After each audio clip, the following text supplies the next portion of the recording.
Yo, man, what's the YouTube, man? It's your boy, Mickal, and that's aka Mr. Sniper. Boy, man, today we got a brand new video. You know what I'm saying? Today we got corrupted cop gets sued at the highly illegal arrest. If you guys want to join the squad, hit that subscribe button for me. But let's get into the video. And what and the right and wrong of police interactions. This episode covers stop and identify laws, obstruction, and searches incident to arrest, and is brought to us by the United States Court of Appeals for the 11th Circuit. On June 10th, 2019, mechanic Roland Edger traveled to the Progressive Union Missionary Baptist Church in Huntsville, Alabama to repair the car of a long-term client whose vehicle had broken down in the parking lot while she was working as a teacher at the church. When he first inspected the vehicle at around 2 p.m. in the afternoon, Mr. Edger concluded that he would need to come back later with additional tools to fix the car. That evening, he returned to the church with his stepson, Justin Newby, to work on the vehicle. A security guard observed the two men working on the vehicle and called 911, reporting that the men were, quote, messing with an employee's car that was left on the lot. About 30 minutes later, Officer Krista McCabe of the Huntsville Police Department arrived, and the interaction that followed was captured on body camera. Good. How are y'all doing? How you doing? What are y'all doing? I'm from second description. What are y'all doing? Get in the car. 36 is Is this your car? 3 drive off Well, tag. one of my customers. 1867. One of your customers? Dog tail. Yeah. I was over here earlier. Whose car is that? That's mine. The black one? Yeah.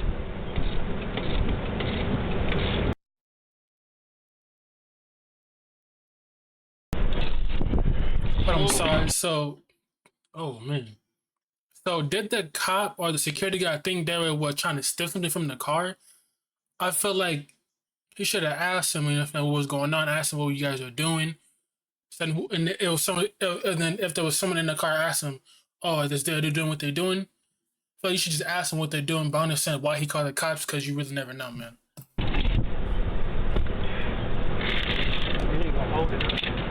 Alright. Take a break from me real fast, and y'all have driver's license or IDs on you? I ain't gonna submit to no ID. Listen, you call this lady right now. Listen, I ain't got time for this. I've been all worried. I don't mean to be rude or nothing. Okay, no, you do need to give me your ID or driver's license. Listen, I don't want you to run me in and for nothing. Are you refusing to give me your ID or driver's license? You call this lady on this Step car. over that one. Come on, man. What? See y'all. See, here's y'all playing. You're playing right now. We don't got time for this. We really don't got time for this. Officer McCabe demands that Mr. Edger provide his driver's license, and when he refused, I'm confused. What did he do wrong? He was just fixing the car for his customer. You can tell he wasn't lying, because if somebody's lying, they start getting nervous, a little bit scared, they start stuttering. Because when we get nervous or scared, we start stuttering a little bit. He was stuttering, he wasn't nervous, he wasn't scared, he was being shredded what he was doing.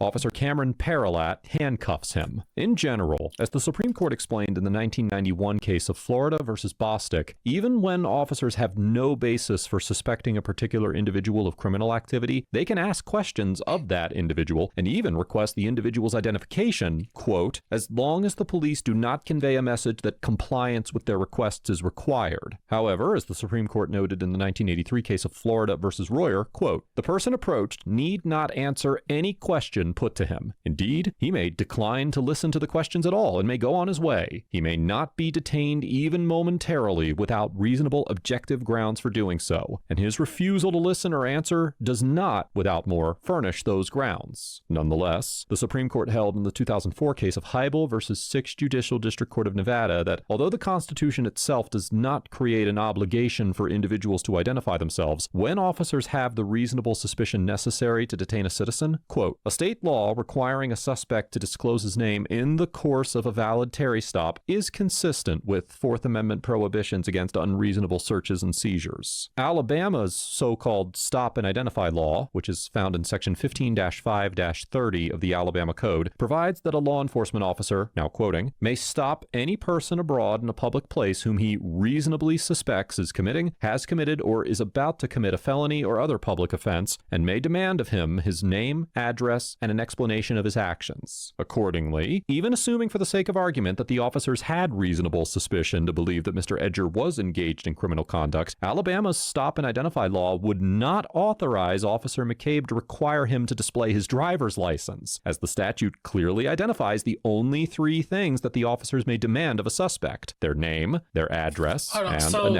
they suspected that he was probably doing some type of illegal criminal stuff. Man. That's crazy. I mean, because then why would he do... So let's just say if he was there to do some type of criminal stuff or illegal stuff, where he's taking parts away from a car, he's in front of a church. Anybody like that? Why would somebody do that in front of a church? You guys get what I'm saying? Like, come on now, man. an explanation of their actions. Man, y'all don't understand. You don't understand the law. I do. I do. I got three uncles as officers. Y'all go. Turn it the other way. Y'all twist my left arm up there, man. I did twist my left one. I asked you, sir. All right, I'm gonna undo your cuffs. Yeah. And you twist your wrist around. Yes, sir. Yes, sir. I'm gonna give you my ID right in my pocket. Hey, man, will you go stand in front of my car for me? Hold on, I'm getting my ID, man. No, we'll get your ID. Keep your wrist like that. All right. All right. They're good. They're good now. No, look. They're good right now. They're not too tight. Okay, you're under arrest for obstruction. I didn't do nothing. All right. So if you resist any further, you will also get charged with resisting arrest. You understand? Listen, I give you my ID. I tell you what's going on. Arrested?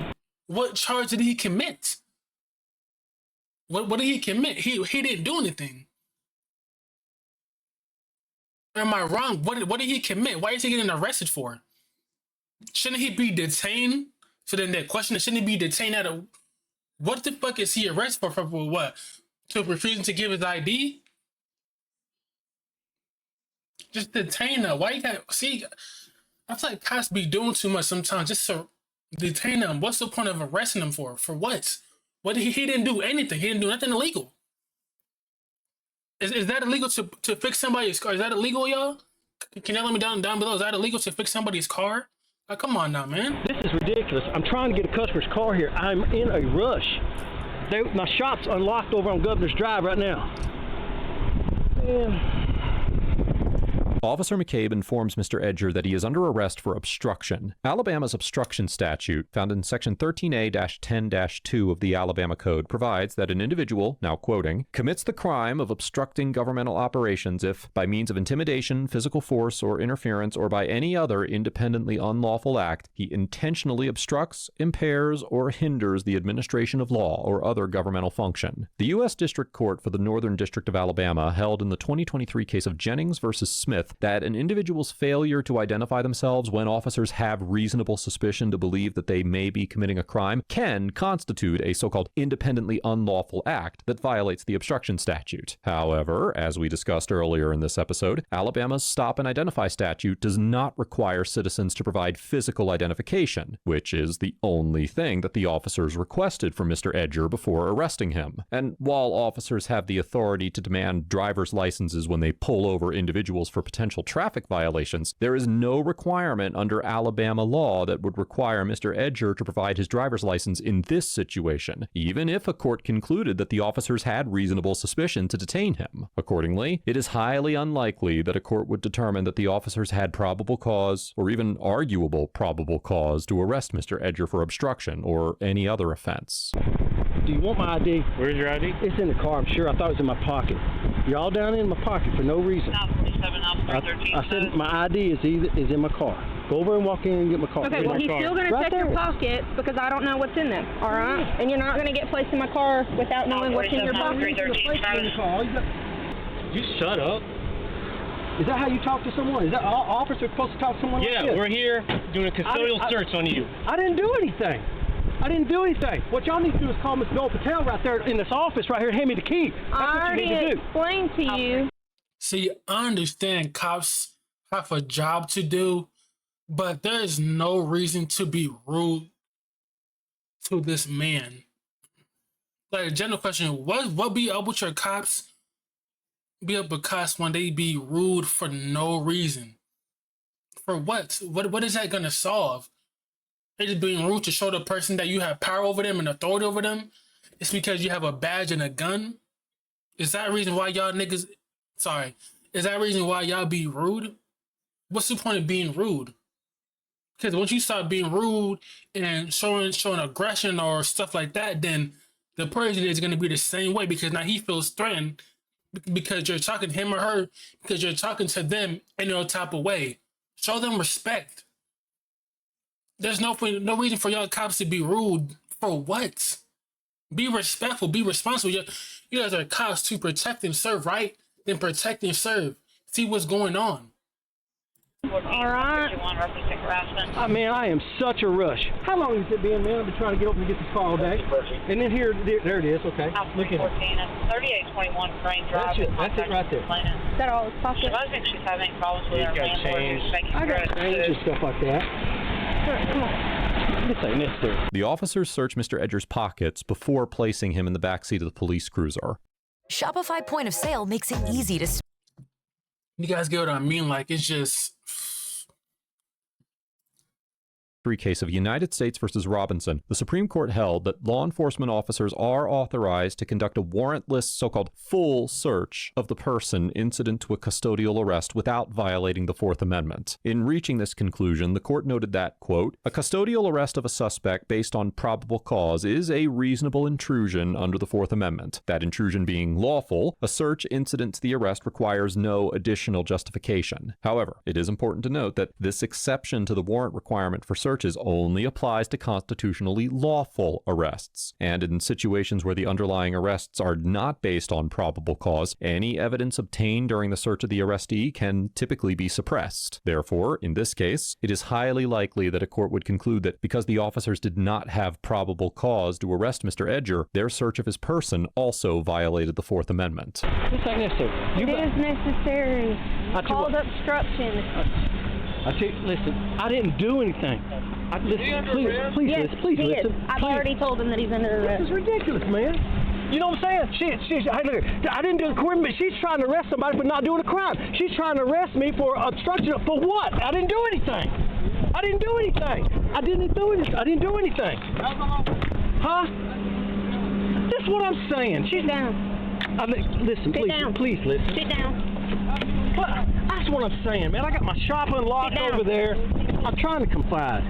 Man, please listen to me. Sit down in the car. Man, this is... Please listen. No, you don't want to listen to us. I'm trying to explain to you. I'm trying to explain. Stay. Okay, once again, just have a seat right there for me, okay? I'm not under arrest. Do you have... No, I just need your ID. Thank you. Okay.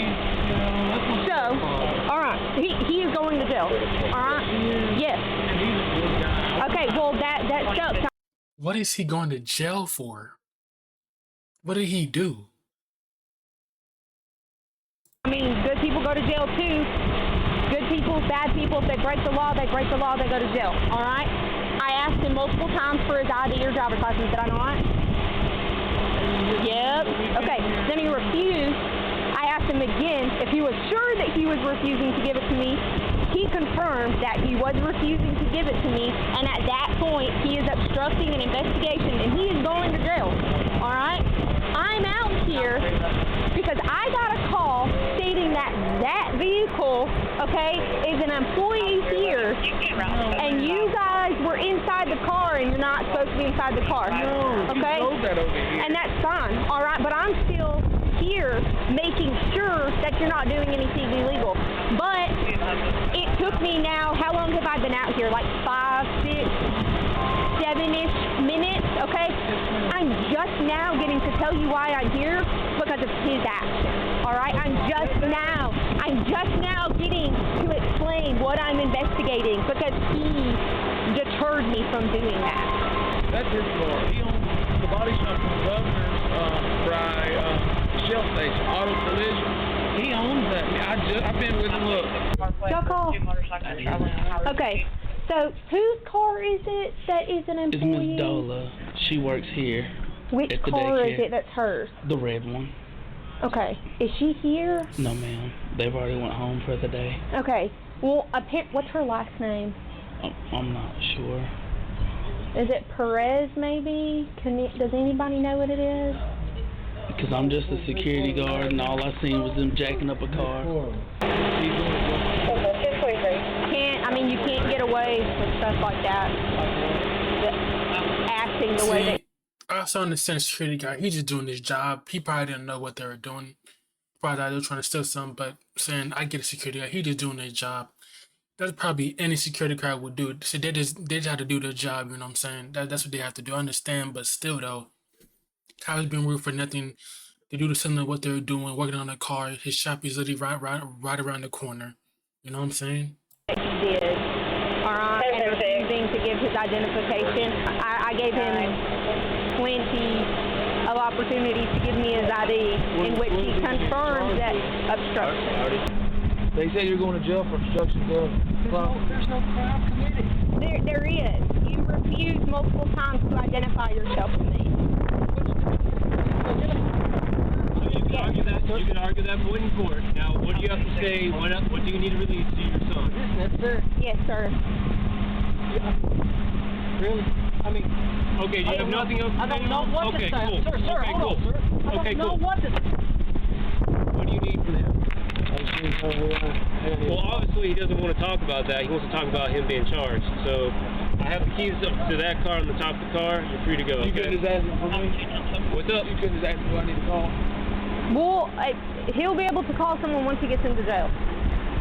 As soon as he gets done, as soon as he gets booked done, you saw that all he wanted to talk to was either me or that officer. He didn't want to talk to you after we told him multiple times to talk to you. 36. I can't advise they were watching along in the Highway PX1. Don't do me this way. I don't need my face. And for you, appears I go to church. I'm a good person. Okay, you break the law. Oh my Lord, All right. I'm so stressed. Oh, please, what about my money and stuff? It's right here in my seat. Please don't do me this way. Man, this is gonna blow my whole paycheck trying to make some bail. Please don't. 37 Bluebird.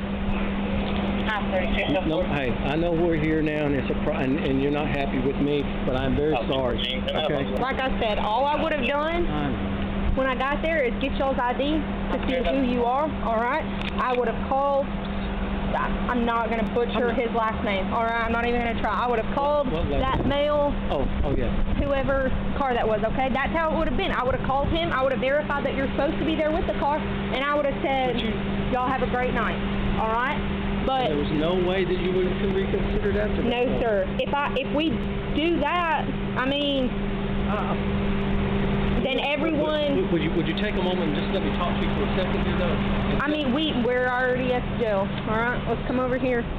After his arrest, Mr. Edger was charged with obstructing, but the city of Huntsville later dismissed the charge. On February 9th, 2020, Mr. Edger filed a false arrest lawsuit against Officer McCabe, Officer Paralat, and the city of Huntsville in federal court. Despite determining that the officers did not have actual probable cause to arrest Mr. Edger, the district court granted the officers qualified immunity and dismissed Mr. Edger's complaint, reasoning that the officers had arguable probable cause to make the arrest because a reasonable but mistaken officer could have believed that Mr. Edger's refusal to provide physical identification was a crime. Mr. Edger appealed to the 11th Circuit Court of Appeals, and in an opinion issued on September 26, 2023, the Court of Appeals reversed the district court's decision, determining that Officer McCabe and Officer Paralat were not entitled to qualified immunity. In reaching this conclusion, the court noted that, quote, "It has been clearly established for decades prior to Mr. Edger's arrest that the police are free to ask questions and the public is free to ignore them. And the state statute itself." So now I'm pretty sure you don't have to give them ID just because they tell you to.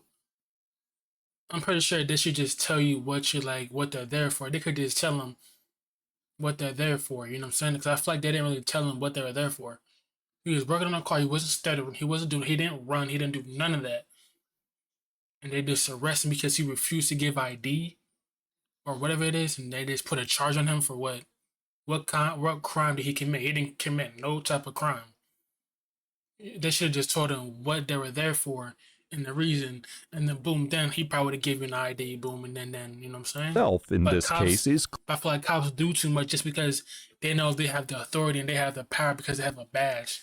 That's why. clear and requires no additional construction. Police are empowered to demand from an individual three things: name, address, and an explanation of his actions. Under this set of facts and these precedents, no reasonable officer could have believed there was probable cause to arrest Mr. Edger for obstructing governmental operations. The Court of Appeals remanded the case to the district court to move forward with the case, and as of the date of writing this episode, the lawsuit is still pending. Overall, Officer McCabe and Officer Paralat get an F for maintaining a hostile and impatient demeanor throughout the encounter, demanding that Mr. Edger show his ID when there was no legal basis to require him to do so, and arresting Mr. Edger without any probable cause to reasonably believe that he had committed a crime. This encounter escalated remarkably quickly, with the officers beginning to handcuff Mr. Edger as he was attempting to provide an explanation of his actions, which is required by Alabama's Stop and Identify statute, and ultimately arresting him for not handing over his driver's license, which is not required by Alabama's Stop and Identify statute. Although Mr. Edger offered his driver's license at least 3 times before the officers could finish handcuffing him, the officers refused to accept his ID at that time, and decided it was the most effective use of their time to continue with the unlawful arrest, with Officer McCabe then complaining about the quote-unquote delay that her decision to illegally arrest Mr. Edger caused. This encounter is a perfect example of what is often referred to as a contempt of cop arrest, and demonstrates how ego-driven officers can become so obsessed with obtaining physical identification and receiving complete compliance from citizens that they limit their own ability to effectively conduct investigations, while also violating the constitutional rights of the citizens they have sworn to protect. Mr. Edger gets an A for refusing to show his identification when he was not legally required to do so, physically complying with the arrest while verbally challenging the officer's unconstitutional actions, and taking appropriate legal action after his unlawful arrest. Although Mr. Edger did eventually concede to the officer's illegal demands for his driver's license, I cannot fault him for attempting to avoid an arrest, and I strongly commend Mr. Edger for his commitment to his constitutional rights and his willingness to pursue a lawsuit all the way to the 11th Circuit Court of Appeals. Qualified immunity is a difficult legal hurdle for a civil rights plaintiff to overcome, and the fact that Officer McCabe and Officer Paralat lost their qualified immunity in Mr. Edger's case shows just how unconstitutional their actions truly were. I congratulate Mr. Edger on his appellate victory and wish him the best of luck as his lawsuit continues. Let us know if there is an interaction. Let me know what y'all think of that video down below, man. Till next, man. I'll see you on to the next one.